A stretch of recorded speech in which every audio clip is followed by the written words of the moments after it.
안녕하세요. 일전에도 영상에서 말씀드린 적이 있는데요. 지금 벌어지고 있는 이란에서의 전쟁에 대해서 그것을 어떻게 볼 것인지 하나의 관점을 갖고 있어야 된다고도 생각을 하고요. 그걸 말씀드리고자 생각도 있었습니다. 굉장히 큰 주제라서 고민도 좀 많이 되고요.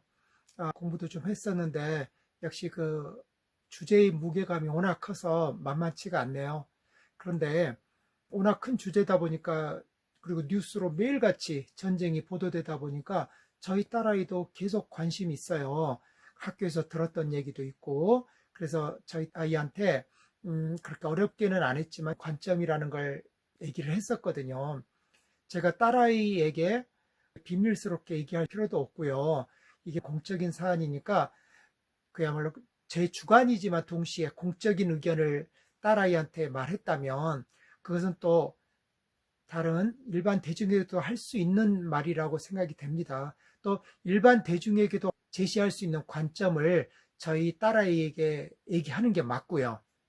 그래서 이제 좀 많이 고심도 하고 공부 끝에 이렇게 영상을 찍게 되었습니다. 그런데 이 사안 자체를 보는 프레임도 워낙 복잡해서 제가 이걸 전공하지도 않은 사람이 제대로 할 수 있을지 그것도 걱정은 됩니다. 그런데 그래도 일단 영상을 켜고 저질러 보는 게 좋을 것 같습니다. 실수가 있고 빠뜨리는 게 있더라도 일단 영상을 찍어 가보도록 하겠습니다. 혹시 제가 말씀드린 것 중에 틀렸거나 미진한 게 있으면 영상 중간에 참고 자료를 삽입해서 도움이 되도록 하겠습니다. 이 사안은 미국과 이란의 충돌이지만 사실은 우리한테 낯선 대립구도는 아니잖아요. 크게는 웨스트하고 이스트의 대립이라는 게 올해부터 있어 왔고요. 그런데 그게 더 집중돼서 미국의 웨스트를 대표하고 그 다음에 이스트를 이란이 대표하는 것처럼 구도가 만들어져서 진행되고 있는 거죠. 그런데 이스트 중에서도 이슬람권하고요. 그 다음에 미국이 대표하는 서구는 어떻게 보면 기독교권이잖아요. 그 종교에서 비롯한 양문화 간 대립을 가장 잘 설명하고 서술한 책은 역시 사무엘 헌팅턴의 문명의 충돌일 거예요. 이 책은 90년대에 만들어졌는데요.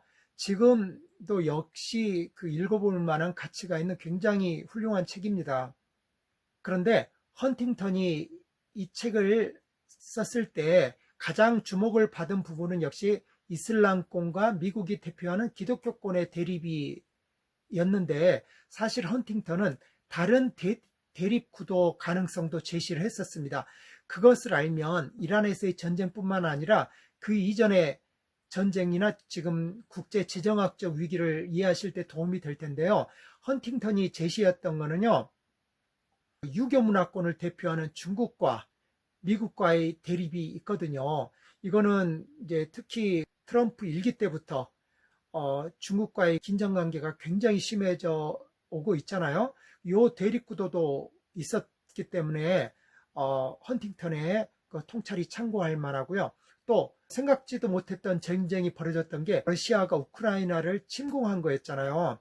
헌팅턴도 그의 책에서 침공하지 않을 거라고 봤었어요. 왜냐하면 둘 다 그리스 정교회 쪽이거든요. 그러니까 문화를 중심으로 이제 대립구도를 설명하고자 했던 헌팅턴 입장에서는 그렇게까지 폭발적인 대립이 일어날 거라고는 생각을 못했던 거죠. 그런데 요 대립구도도 분명히 굉장히 긴장감을 주고 있죠.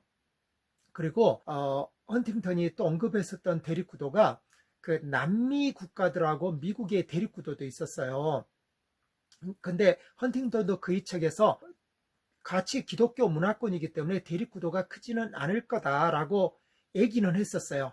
그런데 이제 제가 각각 대립구도에 대해서 제가 간단하게 헌팅턴의 견해에 대해서 조금 비판하면서 얘기를 일단 시작해 볼게요. 먼저 베네수엘라 침공에 대해서 말씀을 드려본다면요. 저는 남미와 미국을 그 대립관계를 문화 대립구도로 보는 거는 그 적합성이 좀 떨어지는 것 같아요. 이건 헌팅턴도 어느 정도 그렇게 서술하고 있지만은요.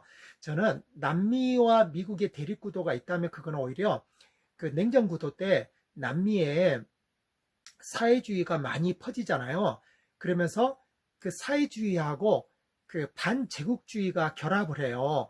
그래서 남미의 어떤 민주주의를 발전시킨다든지 또는 평등을 위한 사회주의를 발전시킨다든지 할 때 미국이 걸림돌이 된다라는 비판이 있었어요. 그런데 이제 사회주의권이 무너지면서는 그건 지금 약화됐었고요. 근데 일부 그 사회주의 내지는 반제국주의 성향이 남아있던 국가가 있잖아요. 그 대표적으로 베네수엘라죠. 그리고 여기에 또 마약 문제까지 결합돼 있고요. 그러면서 미국이 그 사회주의권이 강한 베네수엘라하고 쿠바를 옥죄는 상황이 지금 벌어진 것이죠.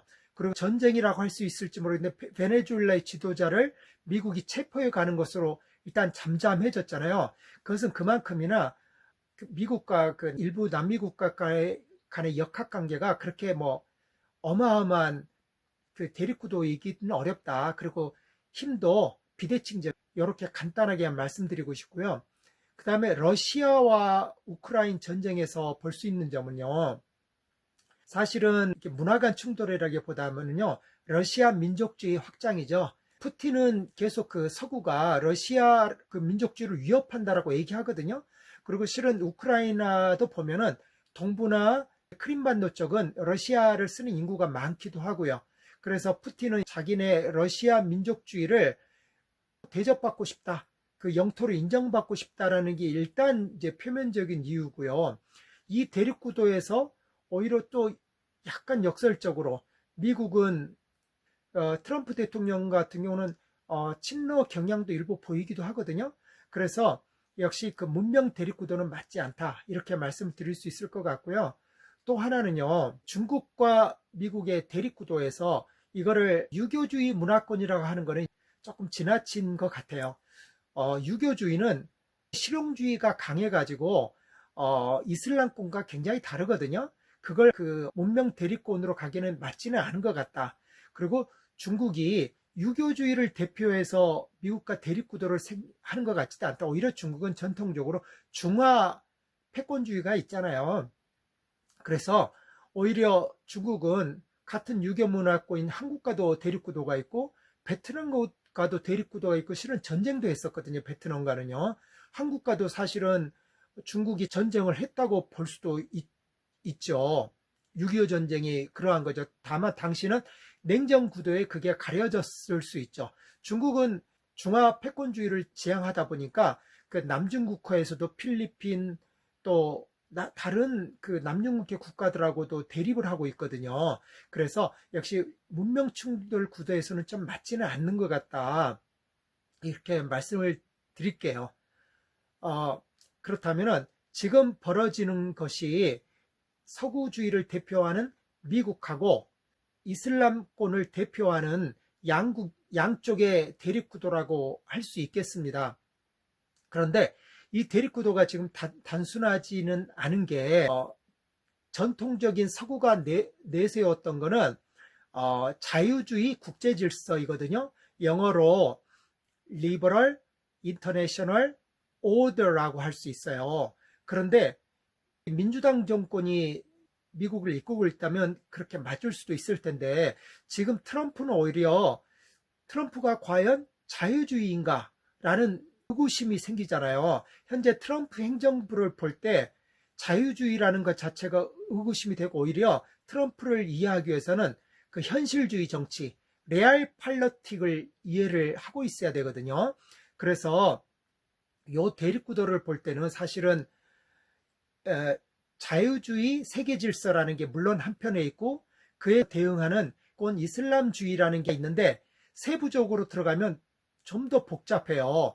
그래서 제가 지금까지 말씀드린 거는 일부로 마무리해 보고요. 그 다음에 2부에서 다시 한번 제가 만들어 봐야 되겠습니다. 이상으로 1부는 마치겠습니다. 감사합니다.